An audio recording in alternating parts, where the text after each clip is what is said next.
श्रुतिका, असं आहे की आता प्रत्येक क्षेत्र असं आहे ज्याच्यामध्ये मुलगी आणि मुलगा किंवा स्त्री आणि पुरुष असा भेद फार राहिलेला नाही आहे. एक थिन लाईन झाली आहे त्याच्यामध्ये आणि कॉन्टेंट क्रिएशनसुद्धा त्याला अपवाद नाही आहे. उलट सोशल मीडियाचा जर विचार केला तर मुलगी असणं हा एक प्लस पॉईंट असतो जास्त फॉलोअर्स मिळवण्याच्या हिशोबाने, असं सुद्धा एक म्हटलं जातं किंवा असा लोकांचा समज आहे. एक मुलगी म्हणून कॉन्टेंटच्या क्षेत्रात वावरत असताना तुझे काय अनुभव होते आणि तुला स्त्रियांसाठी किंवा मुलींसाठी या सेक्टरमध्ये काय फ्युचर दिसत आहे? खरं तर फ्युचर खूप मोठे आहे, पण हा जो समज आहे की मुलगा आणि मुलगी सारखे आहेत असं मला नाही वाटत. कारण की विनायक दादा रात्री 12-1 वाजता जाऊन शूट करू शकतो, पण मला माझ्या घरचे, समाज आणि बाहेरचे लोक की हा काय हिचा जॉब आहे किंवा हे काय हिचं वर्क आहे असं अजूनही बघतायत. जर गावाकडे म्हटलं तर ही संख्या जास्त आहे की मुलींना थोडं जज करण्याची. तर त्याच्यामुळं असं आहे की ठीक आहे, मुलगी असली म्हणजे खूप जास्त फॉलोअर्स मिळतात वगैरे, पण जर तुम्ही कॉन्टेंट बनवत आहे आणि त्याच्यामागे काहीतरी तुमचं एक स्टोरी लाईन आहे तर मग मुलगा आणि मुलगी समान होऊन जातो. हां, फक्त तुम्हाला बॉडी वगैरेवरून जे आता चाललं आहे वल्गॅरिटी वगैरे त्यावर नसेल तर तो फायदा मुलींना होतो. पण मला असं वाटतं की ज्या गावागावातून मुलींना साधा DP असला कसा काय ठेवला याच्यावरून जज करणारे लोक होते, त्या मुली आत्ता या इंस्टाग्राम किंवा सोशल मीडियामुळं स्वतःमधलं टॅलेंट घेऊन जगासमोर येत आहेत. तर मला असं वाटतं की मुलगी म्हणून खूप जास्त स्कोप आहे. कन्सिस्टन्सी लागते आणि सतत व्हिडिओ पोस्ट करत राहायला लागतात. पण अनेकदा असं होतं की आपली कॉन्सेप्ट खूप बाप असते आणि भन्नाट शूट झालेलं असतं आणि सगळं एडिटिंग वगैरे सगळं अप टू द मार्क असतं, पण ते लोकांपर्यंत पोहोचत नाही आणि आज मंगलवार है, चूहे को बुखार है वगैरे टाईप गोष्टी लोकांपर्यंत पोहोचतात आणि त्या बेफाट व्हायरल होतात. त्यावेळी काय वाटतं आणि असं का होतं? अथर्व किंवा कोणीही. ती खुर्ची करू का?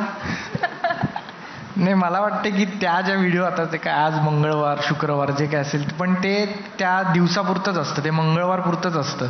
त्याच्यानंतर एक 4 दिवसांनी त्याची क्रेज निघून जाते, कारण का त्याच्यात क्रिएटिव्हिटी काही नाही आहे. पण जर तुम्ही आता जसं तुम्ही मगाशी म्हटलात की त्याचा अल्गोरिदम काय असतो, पण मला वाटतं की अल्गोरिदम तुमचा जो आहे तो मेन कॉन्टेंटच अल्गोरिदम आहे.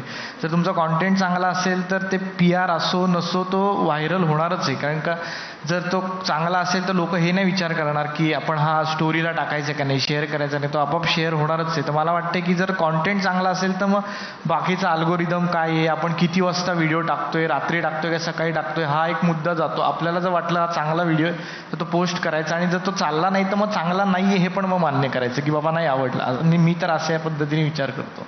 पण असं कधी झालं की तुझा व्हिडिओ तुला खूप आवडला पण लोकांना नाही आवडला? हो, खूप वेळा झाले. बरेच वेळेला असंच होतं की मला वाटतं की हा व्हिडिओ सगळ्यात चांगला आहे आणि नंतर तो नाही आवडत असं. पण मग मला असं वाटतं की मला जर वाटलंय चांगलं आहे तर मी त्यामुळं टाकलेलं आहे. आता प्रत्येक व्हिडिओ आवडेल किंवा तो हिट जाईल असं नाही आहे. कसं आहे की आम्ही तुम्हाला तिघांना रोज मोबाईल स्क्रीनवर पाहतो आणि लोकांसाठी, तुमच्या प्रेक्षकांसाठी तुम्ही खूप ॲक्सेसिबल आहात. म्हणजे ते तुमच्याशी कमेंट थ्रू बोलू शकतात, ते तुमच्याशी डायरेक्ट मेसेज करून तुमच्याशी बोलू शकतात. पण त्यातल्या अनेकांना तुमची बॅकग्राऊंड माहीत नसते की इथपर्यंत येण्यासाठी तुम्ही किती कष्ट केलेत किंवा किती गोष्टींचा तुम्हाला त्याग करायला लागला आहे, अचानक एक दिवस वेगळा मार्ग निवडण्याचा निर्णय घ्यायला लागला आहे. तर मला ना थोडं त्याबद्दल जाणून घ्यायला आवडेल आणि अशी इच्छा पण आहे की तुम्ही ती तुमची जी जर्नी आहे कॉन्टेंट क्रिएटर होण्यापर्यंतची आणि त्याच्या आधीची ती थोडक्यात सांगा. बोल बोल विनायक. ना बोल, लाज वाटायला लागली मला. अरे माझी छोटी. हां, तर सुरुवात कशी झाली? सुरुवातीला माझे बाबा, म्हणजे मला सपोर्ट नव्हता घरून.